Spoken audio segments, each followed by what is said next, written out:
오늘 같이 나눌 본문 말씀은 레위기 16장 23절에서 28절입니다. 아론은 회막에 들어가서 지성소에 들어갈 때에 입었던 스마포옷을 벗어 거기 두고 거룩한 곳에서 물로 그의 몸을 씻고 자기 옷을 입고 나와서 자기의 번제와 백성의 번제를 드려 자기와 백성을 위하여 속죄하고 속죄 제물의 기름을 제단에서 불사를 것이요 염소를 아사셀에게 보낸 자는 그의 옷을 빨고 물로 그의 몸을 씻은 후에 진영에 들어갈 것이며 속죄제 수송아지와 속죄제 염소의 피를 성소로 들여다가 속죄하였은즉 그 가죽과 고기와 똥을 밖으로 내다가 불사를 것이요 불사는 자는 그의 옷을 빨고 물로 그의 몸을 씻은 후에 진영에 들어갈지니라. 은혜로 씻고 은혜로 나아가라는 제목으로 말씀을 나누고자 합니다. 아이들이 밖에서 놀다가 혹시 집에 들어오면 요즘에 보니까 공원마다 분수대가 있고 물놀이 하는 곳이 있는데 옷이 다 젖었는데 부모님이 뭐라고 하겠습니까? 먼저 목욕하고 샤워하고 씻고 와라. 그리고 나서 밥 먹자 이렇게 얘기하지 않습니까? 때로는 옷까지 다 벗어야 하고 욕실에서 머리부터 발끝까지 씻은 뒤에야 식탁에 앉을 수 있는 것입니다. 그런데 이 장면은 오늘 본문과 매우 닮았습니다. 대제사장 아론은 하나님 앞에 나아가기 위해 입었던 세마포 옷을 벗고 몸을 씻고 다시 옷을 갈아입습니다. 아론 또한 죄로 덮여있는 연약한 인간이기 때문입니다. 또한 죄를 짊어진 염소를 보낸 자, 희생 제물을 불사른 자, 모두 물로 씻고 옷을 갈아입은 후에야 다시 진영으로 들어올 수 있었습니다. 이것은 단순한 위생 규칙이 아닙니다. 죄는 반드시 씻김을 받아야 한다는 것입니다. 그 씻김은 예수 그리스도의 은혜로만 이루어진다는 복음의 그림자인 것입니다.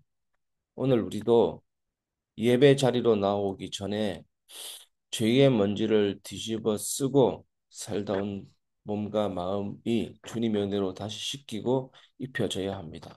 예배라는 것은 막 정신통일한다든지 유체이탈의를 한다든지 뭔가 정리정돈하고 오라는 것이 아닙니다.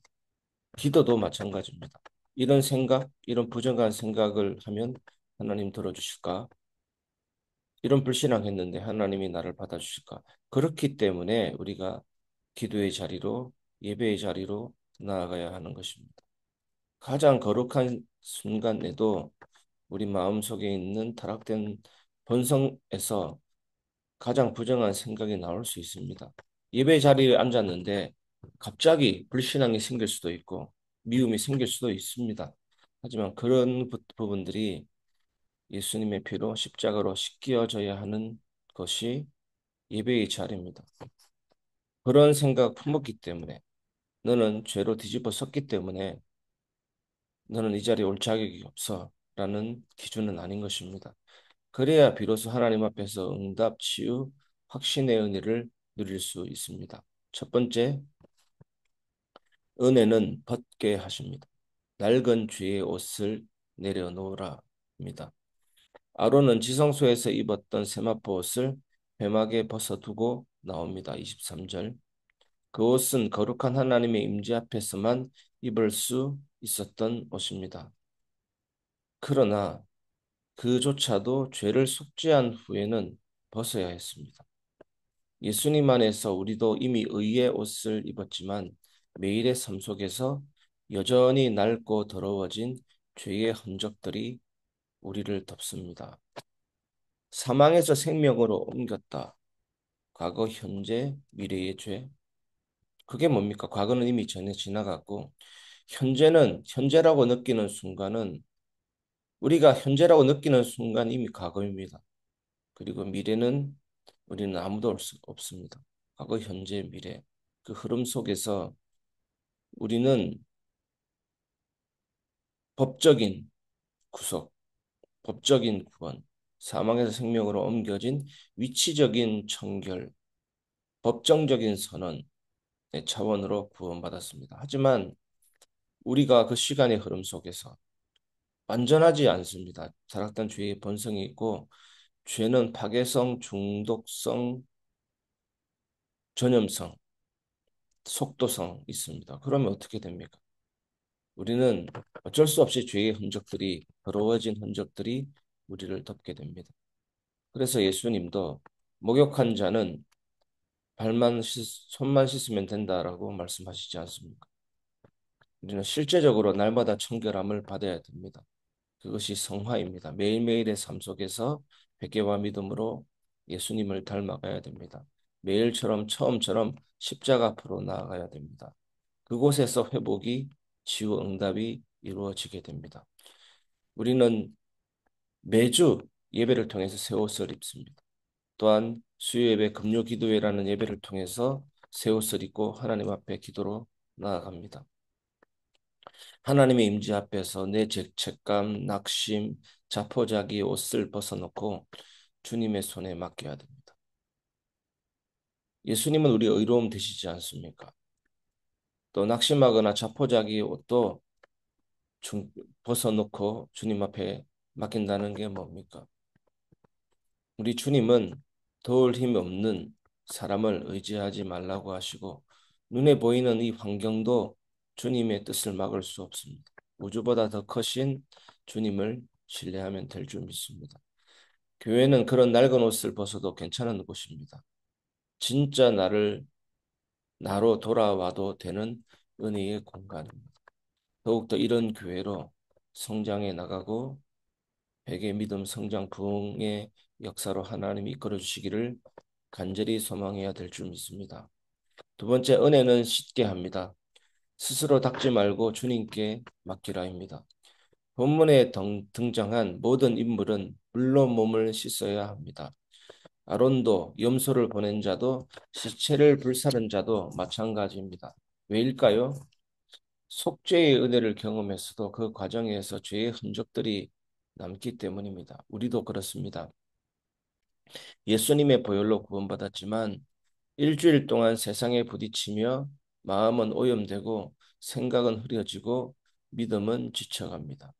그럴 때 예배는 다시 씻는 시간입니다. 기도도 마찬가지입니다. 다시 씻는 시간입니다.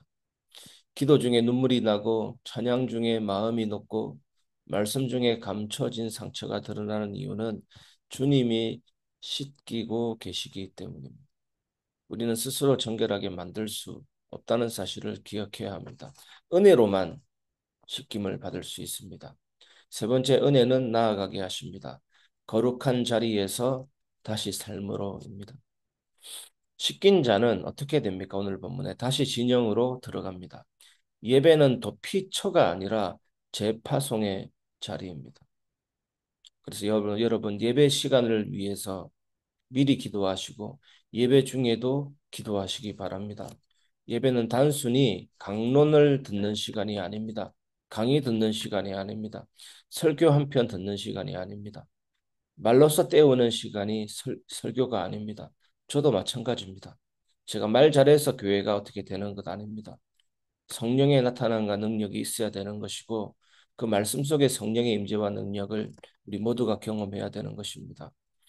아론은 번제를 드리고 기름을 불사르고 다시 백성들을 향해 나아갑니다. 염소를 보낸 자도 불사른 자도 모두 정결하게 된 후 진영으로 복귀합니다. 예배는 단순히 내가 위로받는 시간으로 끝나지 않습니다. 회복된 자는 다시 가족에게, 교회에게, 성도들에게 세상 속으로 들어가야 합니다. 은혜 받은 우리가 불신 가정에 다시 들어가고 일터로 나아가고 교회 안에서 누군가를 위해 기도하게 되는 것, 그것이 예배 후에 진짜 삶이고 그것이 삶의 예배, 영적인 예배, 거룩한 산제사입니다. 오늘 말씀 듣는 여러분들이 이렇게 되기를 진심으로 바랍니다. 그냥 내가 위로받고 끝나는 것이 아닙니다. 그것은 성도의 삶이 아닙니다. 가정으로 일터로 다시 누군가를 위해 기도하고 붙들어주고 잘못된 생각을 하는 사람, 잘못된 생각을 말씀으로 다시 고쳐주고 고치는 것도 성령의 역사겠죠. 오늘 말씀 듣는 여러분, 우리 교회를 한번 돌아보시기를 바랍니다. 여기에 믿음과 용기를 내시기 바랍니다. 그것이 기도원입니다. 나는 약해서 누군가를 도울 수 없다. 누군가를 가르칠 수 없다고 생각하지 마시기 바랍니다. 여기에서 하나님 앞에 주여 내가 여기 있나이다. 나를 보내소서라고 하는 사람이 진짜 예배자가 되는 것입니다. 오늘 새벽 예배 참여한 여러분, 우리 교회 혹시 말씀의 방향, 강단의 방향, 교회 흐름과 맞지 않는 생각 속에 고민하고 있고 낙심하고 있고 좌절하고 있고 있다면 여러분이 가서 도와주시기를 바랍니다. 작은 소자를 낙심시키는 자에 대해서 사복음서에 나옵니다.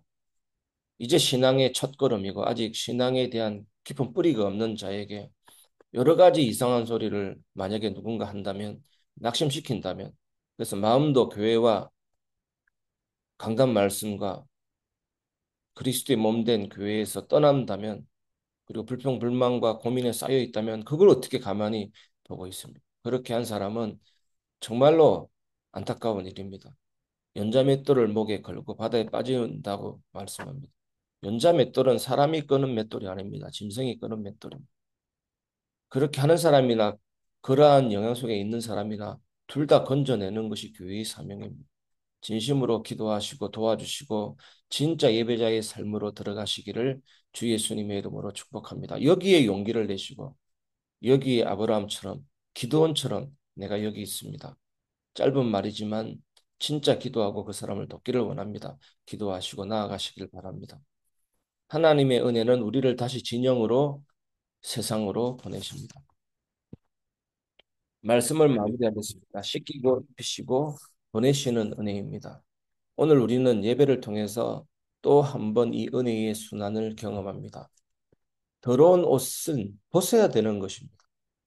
더러운 옷 입고 있는 사람 벗으라고 말해주고 또 나도 벗고 그것이 성도 아닙니까? 가족 아닙니까? 예수님의 보혈로 씻기시고 다시 거룩한 옷을 입혀 우리의 자리를 향해 보내시는 주님의 은혜. 이 모든 것이 우리가 한 것이 아니라 예수님이 다 하셨기 때문에 가능한 은혜의 여정입니다. 예배는 내가 잘해서 나오는 것이 아니라 씻겨졌기 때문에 씻기시기 때문에 나오는 자리입니다. 오늘도 주님 앞에서 벗겨지고 씻기고 입혀지고 다시 나아가십시오. 여러분은 은혜로 충분히 거룩해질 수 있고 거룩합니다. 오늘도 그 은혜를 누리는 축복의 하루 되시기 바랍니다. 교회를 위해서 성도를 위해서 중보하는 여러분 되시기를 주 예수 그리스도 이름으로 축복합니다.